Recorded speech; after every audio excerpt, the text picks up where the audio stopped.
Сәлеметсіздер оқушылар. Бүгінгі сабағымыздың тақырыбы қозғалтқыштың салқындату жүйесінің қызметі, құрылысы, жұмысы.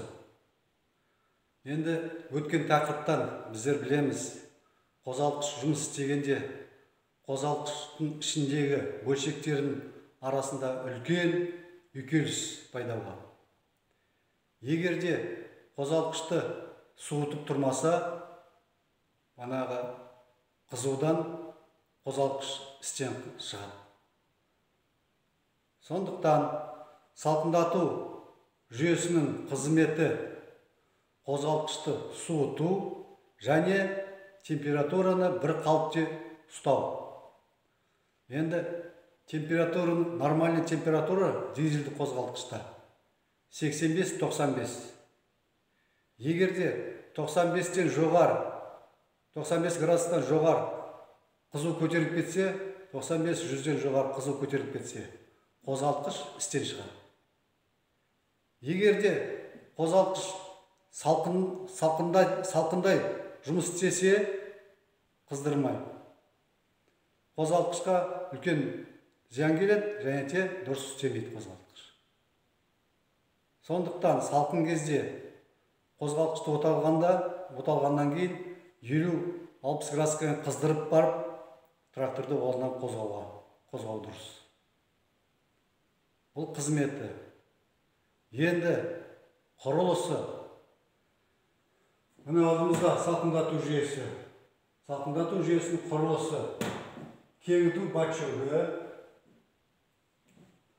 радиатор, желдеткіш, радиаторның желдеткіші. Төменгі патрубка, жоғарғы патрубка, термостат, су сорғысы,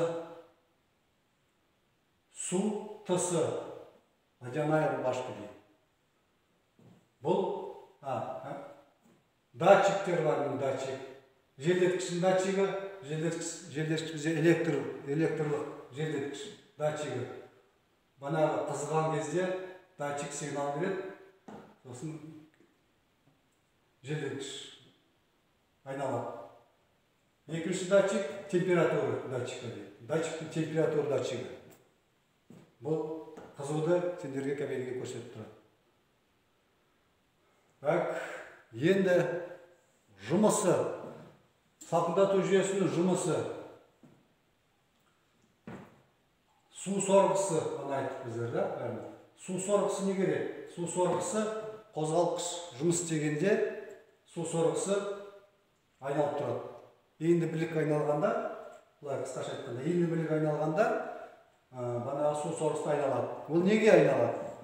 Су сорғысы мына ішіндегі сұйықты жүгіртіп тұрады.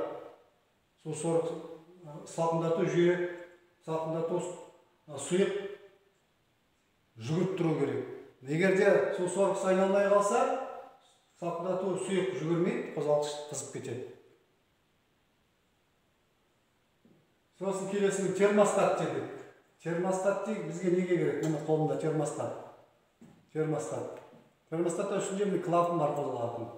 Салқындай қозғалтқыш оталғанда бұл клапан жабық тұрады. Бұл термостаттың ішінде арнайы сұйық болады. Қозғалтқыш оталғанда клапан жабық тұрғасын, мына үлкен циркуляцияға салқындату сұйық жүгірмейді, тек кішкентай циркуляциямен жүгіреді. Неге? Бізге салқын қозғалтқышты оталғанда бізде тез қыздыруымыз керек. Сол банағы температура 80-85-ке келгенде ішіндегі банағы арнайы сұйық қызғанда ішінде кеңу пайда болады. Кеңу пайда болғасын, бұл клапан итереді, клапан ашылады. Мына клапан ашылғасын, мына салқындату сұйығымыз үлкен циркуляциямен кетеді. Үлкен циркуляциямен кетпесін, үлкен жоғары патрубкамен радиаторға келіп құйылады, жоғарыдан ыссы салқындату сұйық. Банағы ыссы сұйық төменге кеткенде, вентиляторда іске қосылады, айналады, сол кезде датчик сигнал беріп, бана айттық. Тез суытады, сұйықты сұйық төменге келгесін, төменгі патрубкіден қайтадан мұнда қозғалтқыштың тысына, су тысына келеді, водяная рубашка дедік қой. Ол су тысы, мына көріп поршень, цилиндр, сақина, палец, соларды суытып тұруға. Сосын мұнда келгесін, мұнда қайтадан қызиды ғой, қызыған сұйық қайтадан жоғарға кетеді. Жоғарға кетіп, осылай үлкен циркуляция айнала береді. Сосын әбден суы келген, суы бастағанда, суығанда 80 градусқа түскенде, мына датчик, термостат қайтадан жауып қалады. Қайтадан кіші циркуляция жібереді. Түсінікті да? Енді қазір қосып көрсетейін. Мына қараңдар, мына датчик термостат жауып тұр, кішкентай циркуляция жүгіріп отыр. Кішкентай циркуляция. Ол мына қазір қызғаннан әлі қызған жоқ, мына тек жанып отыр. Бұл кішкентай циркуляция қыздырып отыр қозғалтқышты. Мана айтқандай қазір термостаттың клапаны ашылғанда үлкен циркуляцияға кетеді. Көріп түсіндірдім, да? Кішкентай циркуляция. Міне, кетті. Вот қызығасын термостат ашылды, клапан үлкен циркуляцияға кетті, міне, жанып отыр. Вот үлкен циркуляция уже мұнағы радиаторда айналып келеді. Сұйық, салқындату сұйық. Мына жұмысы. Сондықтан уже түсіндер бар. Қозғалтқыш циркуляция, малы кішкентай циркуляция, үлкен циркуляция болып тұрады. Әбден суығаннан кейін клапан қайтадан жабылып қалады да, кішкентай циркуляция. Сонда судың температурасы бір қалыпте тұрады.